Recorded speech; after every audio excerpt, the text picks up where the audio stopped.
Então ele vai me condenar, ele vai me sentenciar a provavelmente algo como 20 ou 30 anos de prisão, e depois que ele me sentenciar a 20, 30 anos de prisão, eu vou ficar na mesma situação que eu estou atual, não posso retornar ao Brasil.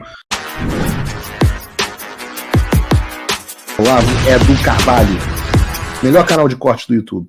Eu conto imensamente aqui com o like de vocês, que você mande o programa nos seus grupos de WhatsApp, e esses fatos que nós vamos revelar e entender melhor aqui hoje, chegarem ao máximo de pessoas possível.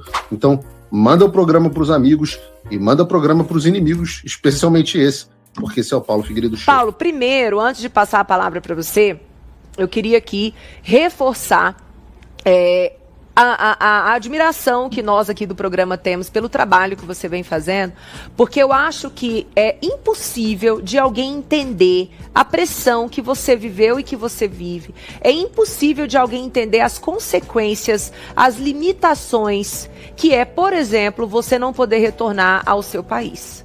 Então, você encarna o estado de coisas, o estado de arte que é hoje a censura no Brasil, a perseguição a quem pensa diferente. Então eu acho que todo brasileiro precisa partir desse ponto, assim, desse reconhecimento sobre o que você vive e sobre o papel que você exerce ontem.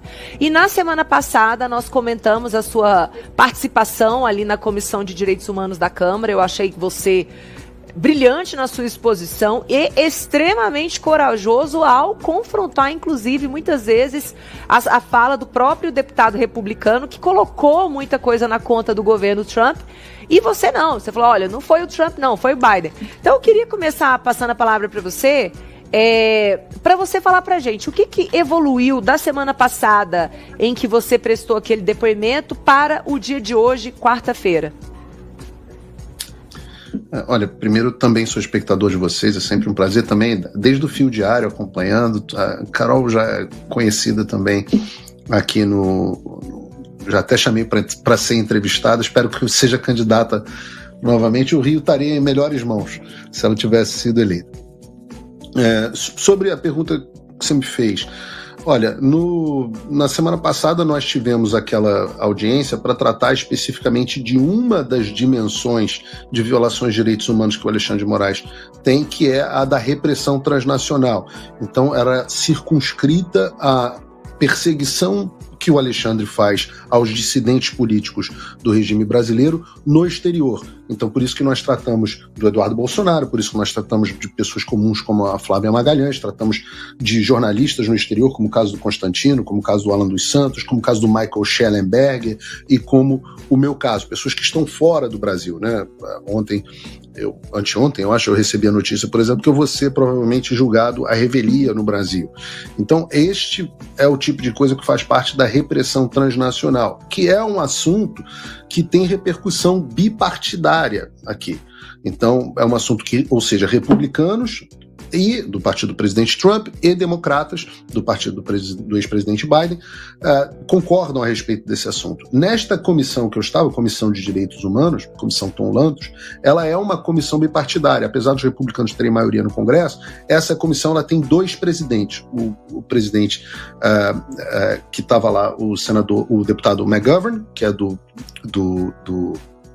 de Massachusetts, e o deputado Chris Smith, que é de New Jersey. Então, o democrata é o McGovern e o republicano é o Chris Smith. O Chris Smith é um dos principais aliados da gente no Congresso dos Estados Unidos. Ele foi um dos primeiros a abraçar esse assunto, porque ele é muito forte nessa questão de direitos humanos e liberdade de expressão.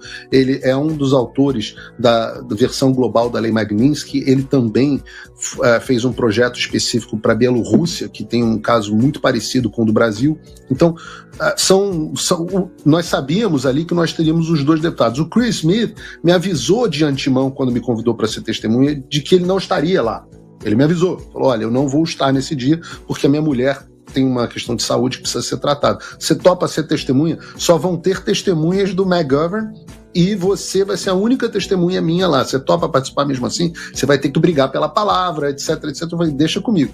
E aí foi lá e eu acho que a gente teve a oportunidade de mostrar o nosso recado. Qual o objetivo final? O objetivo era registrar o testemunho. Aqueles que a gente vê na televisão, aqueles 8 minutos, são 8 minutos que eu tinha direito à fala, mas o meu depoimento completo teve 18 páginas e foi registrado nos anais do Congresso e foi enviado também, que foi a consequência da reunião, que foi o envio ao Marco Rubio de uma carta pedindo urgência para a questão do Brasil.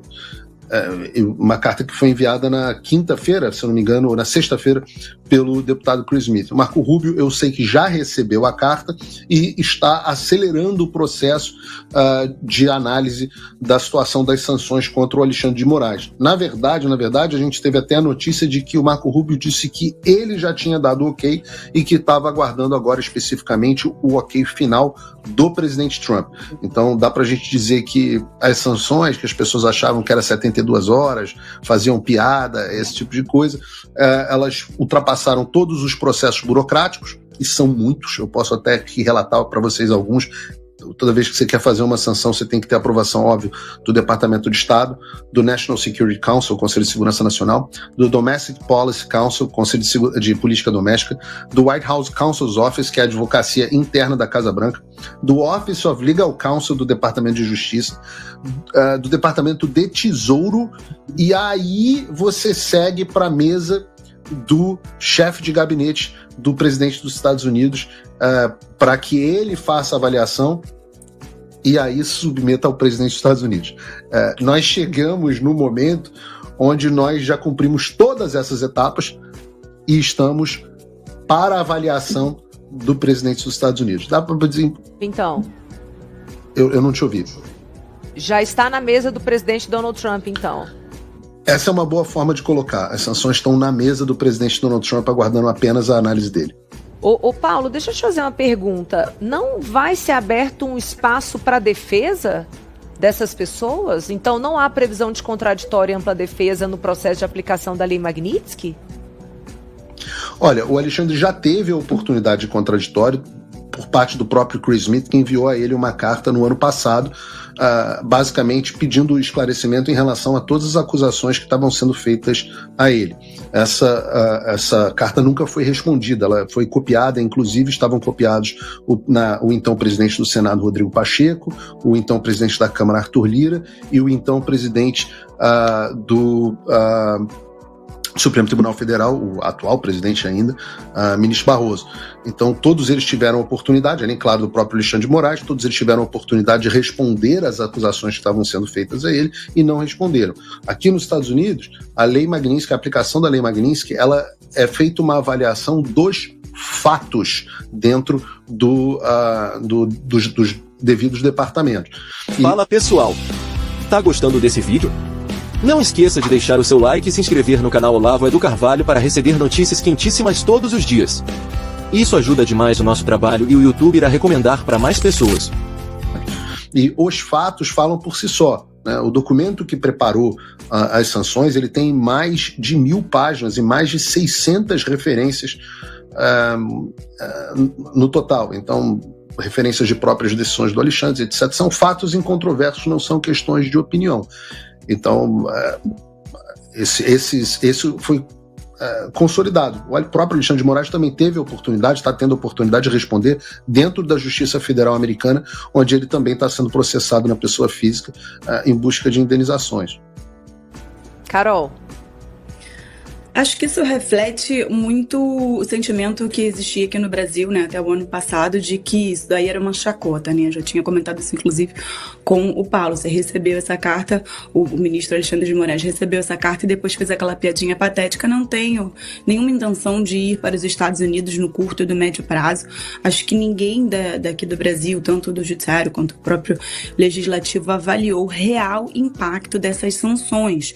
E aí, enfim, a gente já elogiei falei aqui, a gente fala diariamente aqui no programa o quanto isso foi escalando, quanto esse trabalho que o Paulo faz, agora o Eduardo Bolsonaro aí, essa semana até mandei uma mensagem para o Paulo falando isso, porque o depoimento dele na Comissão de Direitos Humanos mostra o tom que a gente esperaria de todos os parlamentares brasileiros. O que a gente está vivendo hoje é uma intimidação por parte do Supremo Tribunal Federal e toda a população brasileira está com medo, ninguém tem coragem de se posicionar, né? Até mandei isso pro Paulo, falei, olha, as pessoas podem te criticar, mas ninguém pode te chamar de frouxo. Ele até brincou que isso não é uma fraqueza, né? Não era um defeito dele. Mas assim, tem toda a minha admiração. Isso é o que está faltando aqui no Brasil hoje. Os nossos parlamentares são frouxos, são omissos e não têm coragem de enfrentar o tamanho do problema que a gente está vivendo, que é essa tirania do judiciário, essa tirania que o STF está colocando aqui pra gente. E aí, Paulo, eu queria só te perguntar, você falou aí que você vai ser julgado à revelia. Ontem, por acaso, também, eu estava num outro programa e me perguntaram sobre isso. Eu falei, que bom que o Alexandre de Moraes está assistindo o Paulo Figueiredo Show, né? Tá dando audiência. Eu também dou essa audiência diária, porque ele fez esse corte falando que o Paulo, né, você mencionou que estava esperando a citação dentro dos termos legais, uma citação legal, e não uma citação, não descobrir que você está no inquérito e que você não tem noção do que você está sendo acusado para poder se defender. E aí ele fala, olha, tá aqui o vídeo dele falando que tá sabendo que tá no inquérito, então a gente considera que ele já foi citado. Mas é exatamente isso, como é que você vai se defender se você não sabe o que está escrito no processo? Então, como é que tá isso? Qual a sua expectativa em relação a isso? A ser julgado à revelia? Se tem alguma coisa que você possa fazer? O quanto você sabe o que tá ali no processo contra você? Olha, não é que eu não tenha medo do Alexandre de Moraes. Eu tenho. O Alexandre de Moraes é uma pessoa muito poderosa, pode fazer muito mal e tem me feito muito mal. Eu, como eu disse lá no depoimento do Congresso, já passei por poucas e boas, já gastei mais de $1 milhão se botar todos os processos de advogado nessa história. Estou há 2 anos e meio com todos os meus bens bloqueados no Brasil, e eu tinha uma quantia substancial no Brasil, multas absolutamente, provavelmente nunca vou recuperar. Você tem todas as minhas redes sociais bloqueadas, né? 8 contas que eu já tive que abrir em cada rede social. Meu canal principal do YouTube, que crescia de forma vertiginosa com 1 milhão e poucos inscritos, continua bloqueado, que era a forma do meu ganha-pão jornalístico, né? O Alexandre de Moraes exerceu uma pressão para que eu saísse da Jovem Pan, na verdade para acabar com a Jovem Pan, em termos práticos. Não foi só eu que saiu, várias outras boas pessoas saíram também.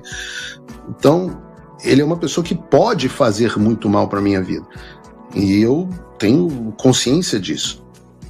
Só que não é que eu não tenha medo dele, eu tenho mais medo de Deus. Por quê? Eu explico por quê. Porque eu acho que todos nós temos que agir no limite das nossas capacidades. Nós temos a obrigação. A Bíblia fala da parábola dos talentos, aqueles que enterram os talentos, seus próprios talentos, e escondem por medo, esses serão cobrados e penalizados. Então eu tenho muito medo de prestar contas no juízo, de eu não ter feito tudo que eu podia fazer. E eu acho que o juízo de Deus é muito mais severo do que o juízo do Alexandre. De novo, a Bíblia também fala pra gente não ter medo daqueles que podem matar, quebrar nosso corpo, etc. Mas ter medo daqueles que podem jogar a gente no fogo eterno. Então essa é a diretriz. Não é que, poxa, Paulo, como você é corajoso, você não tem medo de nada. Claro que eu tenho que ter medo.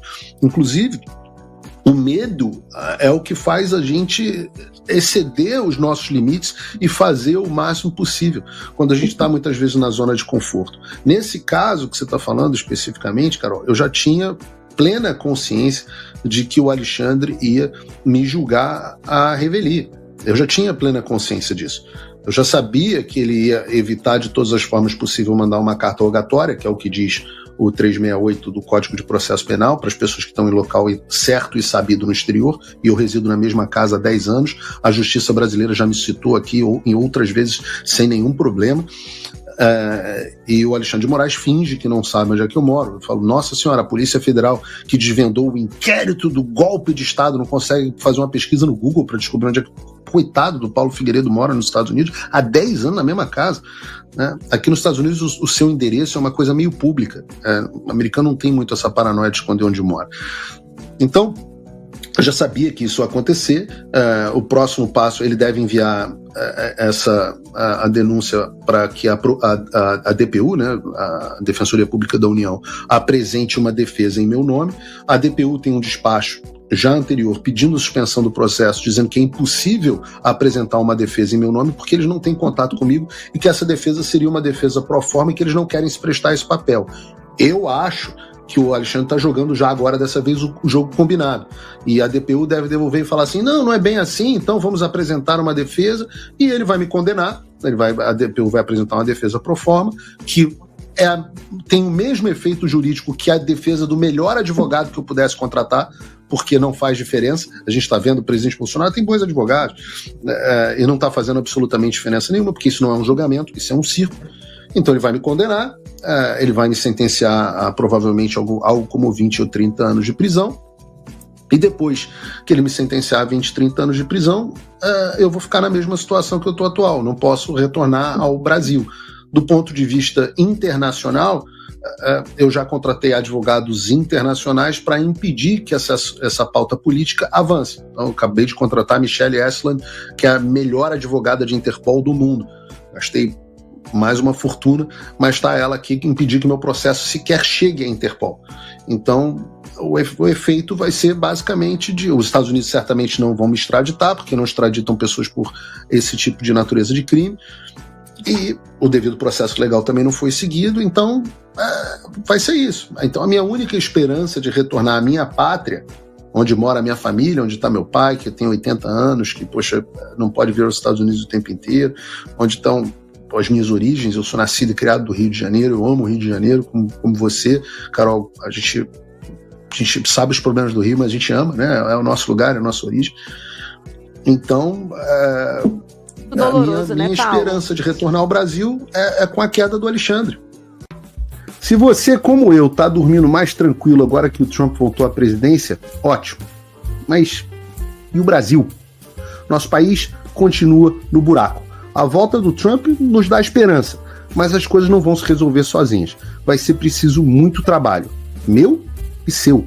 E não adianta xingar muito nas redes sociais achando que isso resolve alguma coisa. Não tem salvador da pátria, não tem um político que vai resolver por você. A responsabilidade é sua. Eu larguei tudo para me dedicar a isso. E você? Como você pode ajudar sem abandonar as suas obrigações? Simples. Apoie quem está na linha de frente. Sem isso, esse trabalho simplesmente não continua. Acesse www.paulofigueiredoshow.com/apoie e com a partir de $5 por mês, garanta que isso siga em frente. Se puder ir além, torne-se meu patrono Gold e participe do meu grupo privado e ajude a definir as minhas próximas pautas. A diferença entre vencer e perder está na ação. Durma tranquilo, sabendo que você fez a sua parte. Obrigada por assistir o vídeo até o final. Se você já chegou até aqui, confere se já está inscrito no canal e se já deixou aquele like generoso. Estamos quase chegando a 1 milhão de inscritos e a sua ajuda é muito importante para levar o canal Olavo do Carvalho mais longe. Até o próximo vídeo, meus amigos. E neste momento é muito fácil aos defensores do plano alegar isso é uma teoria da conspiração.